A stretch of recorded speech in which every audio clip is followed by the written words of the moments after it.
વલસાડમાં national highway 48 પર પહેલા ખાડાનું તાત્કાલિક રિપેરિંગ કરવામાં હાઈવે ઓથોરિટીએ તાત્કાલિક ધોરણે ખાડા પૂર્યા। ગતરોજ ખાડાના કારણે અનેક વાહનોમાં પંક્ચર પડ્યા હતા।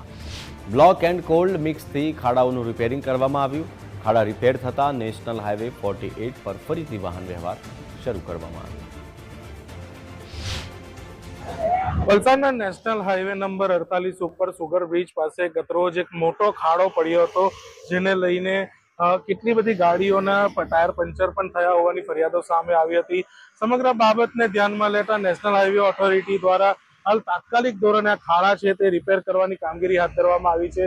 જે પ્રમાણે આ ખાડા પડ્યા છે તેની અંદરમાં બ્લોક બેસાડવામાં આવી રહ્યા છે અને અન્ય કેમિકલનું મટીરિયલ નાખવામાં આવી રહ્યું છે અને ખાડાનું પેચવર્ક કરવામાં આવી રહ્યું છે।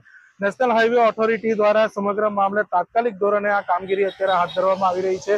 જે ખાડા પડ્યા છે તેનું પણ પેચવર્ક અત્યારે કરવામાં આવી રહ્યું છે અને રોડ જે છે તેને હાલ થોડા સમય માટે બંધ કરી દેવામાં આવ્યો છે। પ્રિયાંક પટેલ, ગુજરાત ફર્સ્ટ, વલસાડ।